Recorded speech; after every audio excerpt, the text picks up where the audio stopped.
Доброго времени суток, уважаемый вьювер! Добро пожаловать на следующее видео, посвященное Linux. И в этом видео я хотел бы разобрать, так сказать, альтернативы для популярных программ, которые многие люди используют годами на Windows. Да? То есть, когда, например, речь заходит про какой-нибудь Photoshop. То есть, человек говорит: ой, я привык использовать Photoshop, а что там на Linux, Photoshop там нет, как мне быть, куда бечь, что мне вообще делать.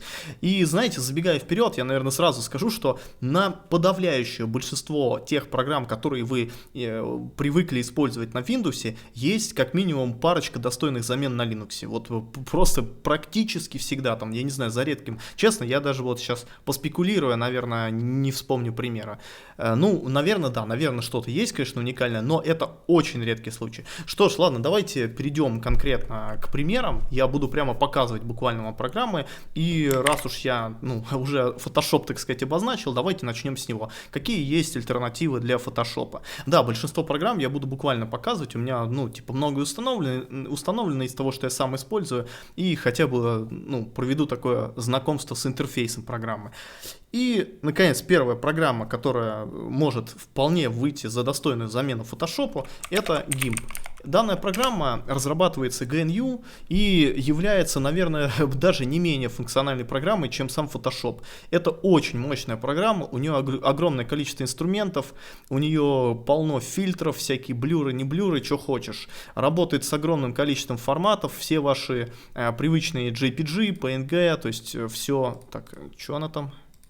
Не сразу открыл, ну ладно. Все привычные для нас PNG, JPG, она все умеет без проблем. То есть, вот, пожалуйста, рандомная картинка, которую я загрузил. Вот в частности вы видите, что живая рабочая программа, которой я регулярно, кстати, пользуюсь, оформляя превьюшки для своих видео. То есть все превьюшки, по сути, я делал здесь. Ну, если мы говорим про последнее время, про те видео, которые я записывал за последнее время. Вот, и эта программа очень мощная, ребят. Все, работа со слоями, то есть любые форматы, всякие блюры, вырезание, то есть все, масштабирование, все, короче, есть все, что нам необходимо, грубо говоря. Ну, для большинства, по крайней мере, пользователей, я думаю, ее будет вполне достаточно. Многие, конечно, да, там, брюзжат, ругаются, что кнопки там непривычные, все такое. Ребят, поймите вы простую вещь, привыкли вы, если к программе, которой вы годами пользуетесь, понятное дело, что дайте себе немножечко времени привыкнуть к новой программе, если уж вы перекатываетесь. В остальном, как бы, проблем нет. Просто дайте себе немножко время привыкнуть к новым кнопкам, и все. И смотрите, вторая программа, которая тоже может вполне себе претендовать на достойную замену Photoshop, это программа Krita. Она немножечко другого плана, на мой взгляд. Я сам ей пользовался, серьезно, всего один раз для реальной задачи, в основном как бы GIMP, но тоже очень достойная программа. Огромное количество инструментов, настроек, и она, знаете, больше ориентирована скорее на художников, то есть на диджитал-артистов. То есть тут огромное количество кисточек всевозможных, эластиков, просто миллион всего. Короче, так, не могу найти что-то рисующее. Или, наверное, у меня не выбран, скорее всего, у меня не выбран цвет корректный, да? Да, наверное, у меня не выбран корректный цвет. Сейчас. Ага, да, точно. Короче, программа тоже очень мощная, очень много инструментов на ней, то есть вполне себе, как минимум, я думаю, по совокупности GIMP и Krita уж точно смогут вам заменить Photoshop. Опять же, было бы желание, 100%, я думаю, вы сможете это сделать. Так, это что касается Photoshop, да, такое первое очевидное, что люди очень часто приводят в пример и спрашивают: а что без Photoshop? Вот, пожалуйста, GIMP, Krita, ребят, вперед и с песнями, так сказать. Так, далее. Касательно редакторов кода IDE. Тут, извините, на мой взгляд, Linux умывает Windows просто во всю ширь. Огромное количество средств разработки на Linux, начиная банально с Vim. То есть, Vim, я думаю, наверняка вы как минимум слышали про такую замечательную программу терминальную. Сейчас я даже открою свой проект, так чисто для примера показать вам, как оно примерно из Vim все будет выглядеть. Любой файл. То есть вот, легчайший редактор. Покажу сразу, сколько он места в памяти занимает. Открою такую программку, btop. Пожалуйста, 11 мегабайт в памяти. Ну, можете зайти, если вы пользуетесь на Windows какой-нибудь Visual Studio или C-Line, можете зайти в диспетчере задач, посмотреть, сколько он будет занимать места и в целом потреблять ресурсов. То есть Vim очень легковесный редактор, а при том, при желании вы можете его очень сильно кастомизировать. То есть огромное количество плагин-менеджеров, плагинов. Расширяйте его настолько, насколько вам душе заблагорассудится, как бы насколько захочется. Можно сделать просто полноценное IDE. Мощный редактор, да, понятно, кнопки тут характерный такой для Vim принцип режимов, то есть нужно переключать режимы, есть режим ввода, режим команд, режим выделения, там блочного выделения и так далее. Было бы желание, ребят, поверьте, Vim может стать просто великолепным инструментом. Далее покажу, естественно, считаю своим долгом показать свой основной инструмент, который использую при разработке. Это Emacs. Emacs я очень люблю, использую его уже более 2 лет. Тоже, по сути, похож на Vim, но Emacs это немножко другое. Если, когда мы говорим про Vim, мы говорим именно про редактор текста, да, или там редактор кода для нас, большинства это будет именно так, то Emacs это скорее, как бы сказать, интерпретатор Emacs Lisp. То есть это Lisp-машина. Это, по сути, я не знаю, кто как, называет маленькой операционной системой. То есть Emacs это такой огромный конструктор, из которого можно собрать все, что угодно. Можно сделать окружение полностью все из Emacs. То есть у меня, вот, например, BSPWM сейчас окошки, да, открывает. А можно в Emacs все это сделать и из-под Emacs сидеть, как бы работать полностью окружение, окна открывать. И браузер можно открывать, и что в нем, все просто можно делать.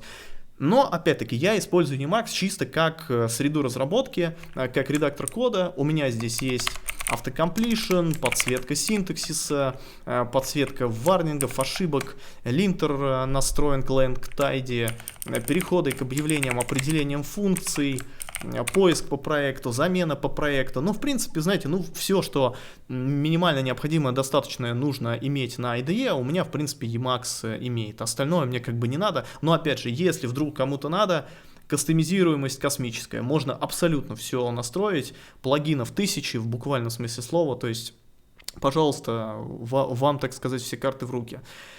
Это как бы 2 редактора, таких первые, да, которые приходят в голову, типа на Linux, Vim, Emacs, это как 2 столпа, грубо говоря, редакторов кода. Вот, также есть другие редакторы, я не знаю, есть они сейчас или нет, тоже очень легковесные. Ну, Emacs не такой легковесный, как Vim, но тоже по сравнению с IDE, конечно, поменьше, мегабайт 200 он, по-моему, весит.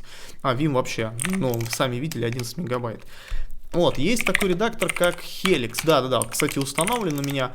Он очень сильно похож на Vim. То есть этот редактор, он, мне кажется, по сути является как бы таким продолжателем традиций, что ли, Vim. Но я думаю, что разработчик прямо вдохновлялся конкретно Vim. Так, единственное, я не знаю, он у меня сейчас запускается отсюда. Да, нашел я редактор, ребята. Вот в этой папке я просто сам на постоянной основе не понял, ну и вообще как бы не использую, я просто ставил для теста. Крутой редактор, вот он, бинарничек, запускаем его. Да, редактор, кстати, Helix, по-моему, написан на Rust, если не ошибаюсь. Сейчас даже проверим. Да, редактор Helix написан на Rust. Угу. И работает очень быстро, ребят. Работает реально очень быстрый редактор. Сейчас покажу вам. Очень похож на Vim. У него практически все клавиши из коробки похожи на Vim. То есть также командный режим на Shift двоеточие открывается, но намного больше подсказок. То есть тут уже из коробки много достаточно всего показывается. Так, можно наверняка, я правда не знаю, как открывать файл. Сейчас посмотрим. Open config, log, open. Сейчас поглядим. А, нет, не так это работает. Ну, давайте сейчас, ладно, по-другому вам покажу. Открою код какой-нибудь с помощью данного редактора. Да, что какой-нибудь, давайте откроем мою же штукенцию. Да, он у меня бинарник не прокинут в переменное окружение, поэтому мы просто его, вот так вот я обращусь к нему.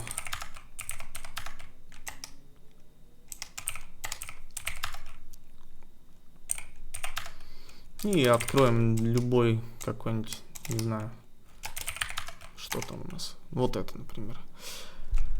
То есть вот уже видите, из коробки, кстати, есть LSP. То есть наверняка будет поддерживать какой-то completion, по крайней мере для каких-то языков.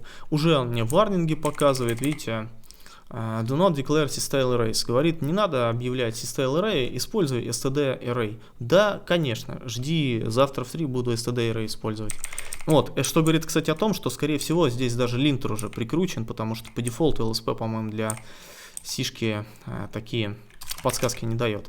Вот, хороший редактор, очень мощный, опять же, занимает, если хотите, давайте вот откроем btop, проверим, сколько он места кушает.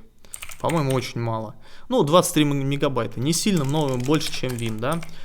Так, еще какие есть варианты редакторов кода? Есть еще редактор кода, называется Kakon. Этот редактор, насколько я помню, написан на C и тоже очень сильно похож на Vim. То есть у него, по сути, также кнопки, все эти режимы, все очень сильно похоже на Vim. И, насколько я помню, он даже легковеснее самого Vim. Так, открывался... По-моему, да, по-моему, вот так, как. Вот так вот он смешно открывается. Давай запустим Engine CPP. Вот, как видите, тоже кнопки здесь, все как в Vim, а также режимы, тоже уже подсказки, как и в Helix, достаточно много присутствует. И насчет LSP у него, по-моему, нет из коробки, но это тоже у него все устанавливается, естественно, плагины. И смотрите, по производительности... Просто космос, 6,6 мегабайт. То есть Vim 11, Helix 23, да, а этот вообще 6,6 мегабайт, очень легкий редактор. Он даже ощущается, то есть в него заходишь прям вообще, как будто, не знаю, в Midnight команды Reddit каком-нибудь сидишь, вот если знаете такой. Ну, короче, очень быстрый редактор. То есть, ребят, и это только, это вот я вам накинул буквально из того, что у меня установлено, 4 обалденных редактора кода. Выбирайте, пожалуйста, какой нравится, настраивайте, и будет у вас великолепный инструмент, быстрее, мощнее любой IDE-шечки, блин. Вот, и да, я понимаю, сейчас любители IDE-шечек с этого пригорят, ну, на мой взгляд, лучше взять легковесный инструмент с возможностью гибкой кастомизации, настроить под себя чисто те функциональные фишки, которые тебе прямо строго, жестко необходимо, но зато это в итоге будет работать все намного быстрее, приятнее и выглядеть приятнее, чем любая IDE. Ну, это, опять же, мой подход. То есть, ребят, и это не все редакторы, то есть, понимаете, вы можете, в принципе, для начала, перейдя на Linux, и VS Code взять, VS Code нормально работает, и Sublime Text тут есть, то есть, пожалуйста. В общем, все, это вот что касается редакторов, то есть можете рассмотреть конкретно вот эти 4 варианта или поискать еще десятки других вариантов редакторов кода и различных IDE, которые есть на Linux. Так, далее часто спрашивают, файловые менеджеры, какие есть, да? Ну, я не буду рассматривать банальные там, как он называется, забыл, на гноме, который файловый менеджер, не помню, не суть, короче, я вам предложу свои варианты, которыми, ну, я не то, что часто пользуюсь, я в основном в терминале эти задачи решаю, да, там, переходы по папкам, создание директорий и всяких там файлов, перемещения, но если вы хотите, есть следующие файловые менеджеры терминальные. Во-первых, Midnight Commander, естественно, продолжатель традиции FAR-менеджера. Вот такой вот интерфейс. Я думаю, многим, кто работал, возможно, с FAR-менеджером, Norton Commander или Total Commander, тоже довольно популярен был в свое время, но он только на Windows, по-моему, работает. Вот такая вот штука, я думаю, многим людям очень зайдет, кто именно привык с такими вот типами файловых менеджеров работать. Я вот сейчас говорю, пытаюсь вспомнить, как они называются. Блин, у них было какое-то особое название, сорян, ребят, не помню, который, короче, делится на две части. Вот, в общем, давайте разверну, кстати, на полный экран покажу, вот, так симпатичнее выглядит. В общем, есть Midnight Commander, это первый вариант, есть еще LF. Это второй вариант. Из коробки Vim клавиши, то есть переходим с помощью, перемещаемся Vim клавиш. Все очень быстро работает, великолепная штука. Также альтернатива RF, Ranger, у меня сейчас не установлен. Похожая штука, очень сильно на LF, тоже Vim клавиши из коробки, но чуть медленнее, потому что LF, насколько я помню, написан на Гошке, а Ranger, по-моему, на Питоныче. Вот, есть еще, по-моему, вариант такого же, очень, то есть похожего на LF файлового менеджера терминального.